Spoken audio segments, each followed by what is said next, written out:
جہاں ہر وقت ٹھوکا ٹھاکی کی آوازیں اور ڈیزل کی بدبو سہنا پڑتی تھی۔ بیچارے دل نہ ہوئی تھی بسے ماڑیے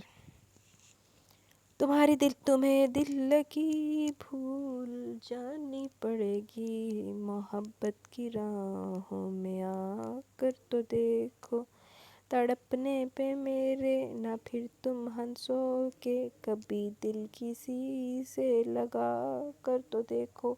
میرے دماغ سے نا اس سے برا ہو گیا والے تو، لیکن میں لگا نہیں سکتی۔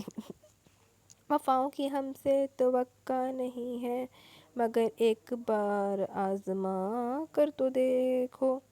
کمرے میں گونجتی نصرت فتح علی خان کی آواز کمرے کے ماحول کو خاصا سوز بخش رہی تھی، اور اس سوز کو دل کی گہرائیوں سے محسوس کرتی زری اپنی سوچ اور اپنے خوابوں کے ہمراہ کہیں سے کہیں پہنچی ہوئی تھی۔ اس کی روح پر کسی کی یاد کی مہک طاری تھی، وہ اس مہک سے محصور ہوتی موجودہ ماحول سے دور ہوتی چلی گئی۔ وہ کبھی کبھی فرصت سے اسے دل کے تخت پہ بٹھا کر خود اس کے سامنے اس کے قدموں میں بیٹھتی تو اسے دیکھتے دیکھتے دو عالم بھول جاتی تھی۔ اور اس وقت بھی اس کا یہی حال تھا، وہ راکنگ چیئر پہ بیٹھی آنکھیں بند کیے تصور کا جہاں آباد کیے ہوئی تھی، جہاں وہ اکیلی نہیں تھی، جہاں وہ اسے محبتیں وصول کرنے والا اس کی خواہشوں کی نگری میں اس کے قدم سے قدم ملا کر چل رہا تھا، جہاں وہ اسے محبت پاش نظروں سے دیکھ رہا تھا۔ وہ شرم و حیا سے مغلوب اس سے تھوڑا ہٹ کے چل رہی تھی اور لبوں پر مسکراہٹ کھیل رہی تھی۔ ماں صدقے چلی جاوے زری نہیں پہنچی دی، کتھے دی کتھے پہنچی ہوئی ہے۔ دماغی خلل۔ الٹی چال چلتے ہیں یہ دیوانگانے عشق، آنکھوں کو بند کرتے ہیں دیدار کے لیے۔ اس کی بند آنکھیں اور مسکراتے لبوں نے نگارش کو شعر کہنے پر مجبور کر دیا۔ زری چونک کر سیدھی ہوئی تھی اور سامنے نگارش کو دیکھ کر وہ جھنجھلا سی گئی۔ بھابی! اس کا لفظ بھی جھنجھلایا ہوا تھا۔ جی میری جان! نگارش نے اس کی کیفیت سے ہرز اٹھایا۔ اف! کیا آپ کو بھی آنا تھا؟ اس نے منہ بنا کر کہا۔ کیوں؟ کیا تم رومانس میں مصروف تھی؟ نگارش کی بات پہ اس کا چہرہ سرخ پڑ گیا۔ پلیز بھابی کچھ تو خیال کریں، وہ بلش ہوئی لگ رہی تھی۔ کیسا خیال؟ میرے رومانس کا، وہ بھی شاعر سے بولی تو نگارش کھلکھلا کے ہنس پڑی۔ ویسے یہ تو بتاؤ رومانس تم کر رہی تھی یا وہ کر رہا تھا؟ نگارش نے اسے مزید چھیڑا۔ بھابی! زری نے اسے کشن دے مارا اور نگارش ہنستے ہنستے بیڈ کی پائنٹی کی طرف بیٹھ گئی۔ ویسے یار میں تمہیں ایک بات بتانے آئی تھی، نگارش نے تجسس پھیلایا۔ کیا؟ زری کے انداز میں فطری بے ساختگی تھی۔ عبداللہ سے نیٹ پہ بات کریں، اپنے بیڈ روم میں بیٹھا، بہت چارمنگ لگ رہا ہے، چلو تمہیں بھی دکھاؤں۔ نگارش نے اس کا ہاتھ پکڑا اور اٹھنے کا کہا۔ کون چارمنگ لگ رہا ہے؟ زری نے ناسمجھی سے پوچھا۔ محترمہ آپ کے دلاور شاہ صاحب، اور کون بھلا؟ نگارش نے گھورا۔ زری اس کے اس طرح نام لینے پر گھبرا گئی۔ پلیز آہستہ تو بولیے۔ اچھا چلو تمہیں دکھاتی ہوں۔ نگارش نے پھر اس کا ہاتھ کھینچا۔ نہیں نہیں میں نہیں جا سکتی۔ کیوں؟ تم کیوں نہیں جا سکتی؟ بس اچھا نہیں لگتا اس طرح۔ لیکن یار تم میرے ساتھ چل رہی ہو نا، اس میں بھلا کیا برائی ہے؟ برائی کچھ نہیں ہے، لیکن میرے جانے سے وہ بڑی جلدی کیمرہ آف کر دے گا۔ تو کر دے، کم از کم تم دیکھ تو لوگی۔